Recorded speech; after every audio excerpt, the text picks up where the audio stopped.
This presentation, this lecture is not going to be nearly as long as the next one. I just want to give you guys a basic introduction to Nozick and his political theory.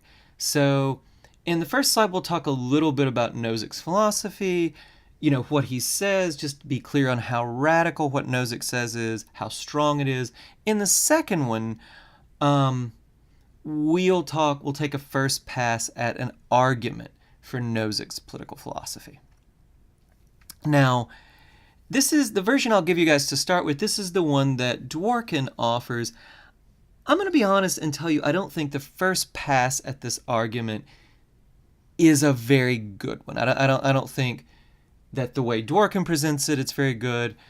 I don't think that's entirely unfair, because I think Nozick does sometimes throw out an argument like this.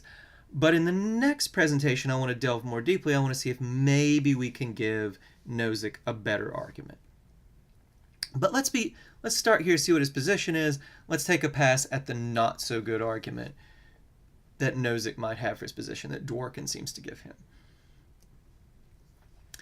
Okay, so to be clear about Nozick's political philosophy, Nozick takes a very radical position.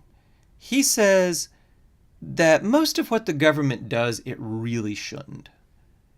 The government ought to be super limited. When you talk about limited government, Nozick is Mr. Limited Government. He talks about this so-called night-watchman state. You heard Dworkin mention this. What in the world does this mean, the night-watchman state? Well, really, he thinks that the state should basically be a security guard and nothing else. The state should protect your person, protect your body, your well-being, and the state should protect your property. The state should not do all this other stuff that our states in fact do. The state should not provide for education. If people want an education, they can pay for it and someone will offer it for them. The state should not be in the business of providing pensions for the elderly. No Social Security in Nozick world. The state should not be in the business of providing anybody's health insurance. No Obamacare, but what's more, no Medicaid, no Medicare, none of that if Nozick were in charge. Now, you want to be clear, So Nozick would say basically you'd have the Army, Navy, Air Force, Marines, Coast Guard, and you would have various law enforcement agencies. You would have the police. You would have maybe the FBI. You would have something like the CIA, maybe, to the extent we needed to keep us safe. And, the government wouldn't just protect our property from getting stolen or us from being assaulted. The government would be there to step in when people tried to commit fraud or things like that, because that would protect your property. But the government is not there to do anything else. Government's there to protect us and protect our property. According to Nozick, we should not give it any more power than that, and it's illegitimate if the government tries to do more than that, according to Nozick. Well, think about that, right? Even people who are very, very conservative, even people who talk about limited government, they probably don't want to go as far as Nozick goes, right? Nozick offers a really radical position. How in the world does he defend that? What kind of argument can he give us for that position?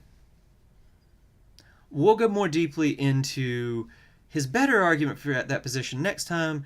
In this one, I just want to take a first pass at his so-called Wilt Chamberlain argument.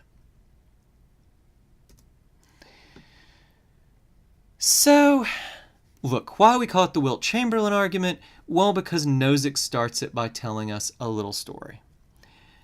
Nozick says, imagine that we divide up money in whatever way you think is fair. Whatever distribution you want, whatever distribution you think is fair, we'll slice things up that way. We will, down to the penny, make sure that no person has any more money than he or she should. And we will, down to the penny, make sure that every person has exactly as much money as they should. Fine, dandy, wonderful, right? What's the problem? Well, Nozick will say, well, once we slice up the pie down to the millimeter, down to the penny like you want, guess what's going to happen? People are going to spend their money. And what's that going to do to your nice little distribution? And to illustrate this, he tells us a story about Wilt Chamberlain. Now, Wilt Chamberlain was a very famous basketball player in the 70s. He was the dude. He was still remembered as one of the best basketball players ever. But in the 70s, Wilt was Mr. Basketball. If you want to update this, fill in LeBron James or Steph Curry or whoever, doesn't matter. The basic idea is still the same. So Nozick says, well, imagine that everybody wants to see Wilt play basketball. He's just that good. Well, Wilt knows this. And so he cuts a deal with his team. And he says, look, I will play for you guys only if you give me $1 from every ticket sold. Every ticket sold, I get $1 out of it. And the team really wants him to play, so they say, well, okay, yeah, sure, we'll do that. And, of course, we wouldn't do this in real life, but just so nobody can complain, just so nobody has any grounds to say, I didn't know where my money was going, the team will put out every ticket. If you buy it at the box office, they'll say, oh, by the way, $1 goes to Wilt. If you buy it online, a little box to check, this is, $1 from every ticket sold goes directly to Wilt Chamberlain. Everybody knows that, right? Well, Nozick says, well, imagine that after a year, 1 million people are paid to see Wilt Chamberlain play basketball. What's going to happen? Wilt Chamberlain is going to have $1 million more than is fair. Remember, he had exactly as much money before as was fair. Well, now he's going to have exactly $1 million more than is fair. And, of course, all those poor people who paid to see Wilt play will have, at the very least, $1 less than is fair, right? They probably paid a bit more for the ticket.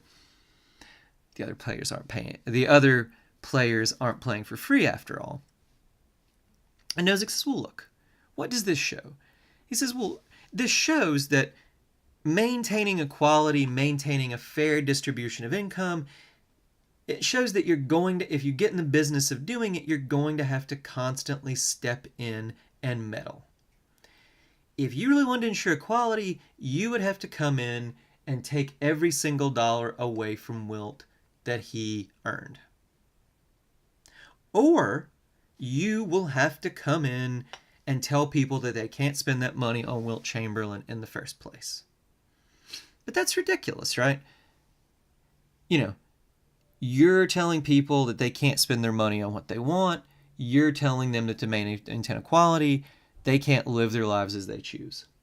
So Nozick says if you really care about equality, you're not going to be able to, either you're not going to let people spend their money on what they want, or you're going to take the money away from people like Wilt who get paid to play basketball or whatever. And in either case, they're not going to see Wilt play, right? Either they won't be able to pay it, or he won't do it because he won't get to keep the money. So what this means is, if the state gets in the business of ensuring equality, of making sure income distribution is fair, it will have to constantly meddle in people's lives in a way that leaves them unfree to lead their lives as they see fit. So basically, the second we get into a concern for equality, Nozick will say the state will violate people's freedoms. The state will basically, if you're concerned for equality at all, there's no stopping point short of just full-on communism where people can only spend their money on what the state says they can spend their money on. Well, Nozick would say, well, look, even you Rawls, look at the way you order your principles of justice. Even you think freedom is more important than equality. So if there's this fundamental conflict between people being free and the state looking out for equality, well, then we should prefer freedom. Even you, John Rawls, would say that. Look at the way you order your principles of justice. Well, Nozick, I've shown that there is a conflict, so all this equality stuff out the window. The only state we can have is the night-watchman state. Let's go through premise by premise the argument Nozick offers for this. Any attempt to maintain a fair distribution of resources will involve massive and constant interference by the state in people's lives. That's what the Wilt Chamberlain story is supposed to show. So if the state tries to maintain a fair distribution of resources, it will violate people's basic freedoms. This sort of constant meddling in your life, this sort of telling you what you can and can't spend your money on, that means that you're not free to live your life as you choose. Freedom is more important than equality. Even Rawls admits that. So the state should not have any policy that violates people's basic freedoms. Therefore, the state should do nothing but protect our property and persons. Okay, so is this a good argument? The answer is no. This is a terrible, terrible argument on several levels. First, I don't think that the first premise is true. You know, Nozick tells us a cute little story, but we have to ask ourselves, is that what it's going to look like if the state actually does step in and try to maintain equality? And of course the answer is no. The state will give some people some amount of money, and the state will, for very wealthy people, probably tax them at progressively higher taxation, right? In the real world, they wouldn't step in and take Wilt's whole million away. What they would probably do is the first 100,000 would get taxed at 30 or 40%, the next 500,000 at maybe 60%, and the last at maybe 90%, right? They'd take a lot of his money away, but not all of it, right? He'd still get some extra money for playing basketball, and it's not like they would step right in and redistribute the dollar back to the person who spent it, right? If people have less than they're supposed to, maybe the state gives them a check at the end of the year, but it's not like they're stepping in every second to readjust things. And look, if you're not convinced by that, I think we can just easily come up with a counterexample, right? Lots of states do concern themselves with fairness. We can argue about whether America does or doesn't, but definitely the countries in Scandinavia, Norway, Finland, Sweden, they try to maintain a fair distribution, and they do pretty extreme means for this, right? Finland will give you, your speeding ticket is based on your income. Finland gives people $100,000 speeding tickets all the time. If you're a millionaire and you speed in Finland, it's going to be a lot. But look, whatever you might think of that, it's not the case that people in these Scandinavian countries just aren't free to spend their money on what they want. They have higher taxes than we do, but if you want to see a basketball game in Sweden, I mean, there's less basketball, but you can see one. Trust me, I've been to Sweden. Nobody was coming in and telling me what I could and couldn't spend my money on. I didn't see any basketball games. I did go to a very nice little park with bears and elk. Nobody came in and said, hey, we want to make sure it's fair. You can't spend your money on this, right? It does not happen in Sweden. Sweden, people are perfectly free to live their lives as they want for the most part. So, despite Nozick's cute little just so story, I don't think premise 1 is true. Nozick doesn't give us a great argument for it, and there's all kinds of evidence from the real world, that is, Scandinavian countries and other places that concern themselves with equality, that this premise is flat out false. But let's look at the argument. Let's assume premise 1 is true. Let's assume that any attempt to maintain a fair distribution of resources would involve constant and massive meddling in people's lives. Would that show that the state should do nothing but protect persons and property? Well, think of this, right? If we give the elderly a pension, we give the elderly Social Security, are we doing that out of a concern for equality? Maybe, but the main reason we're doing it is we don't want old people to starve, right? If we give poor people health insurance, are we doing that out of a concern for equality? Maybe, but also we just don't want people to die of illnesses that could be easily treated if they had care, right? So a lot of the things we do, it's not that the state concerns itself for equality. You could perfectly well have an education system. You could have pensions for the elderly, you could have health insurance, and there are all kinds of reasons for those besides a concern for equality. We want the populace to be able to read, because if they're going to vote, that would be a good thing.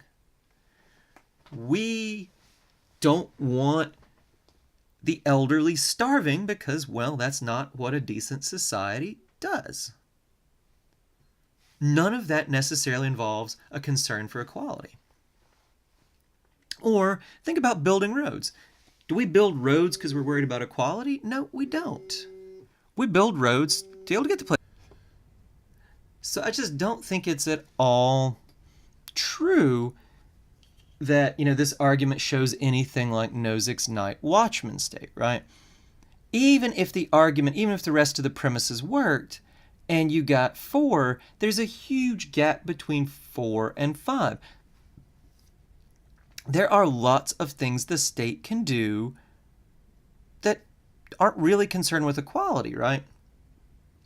And lots of reasons we might want the state to do things over and above protecting persons and their property that have nothing to do with a concern for equality.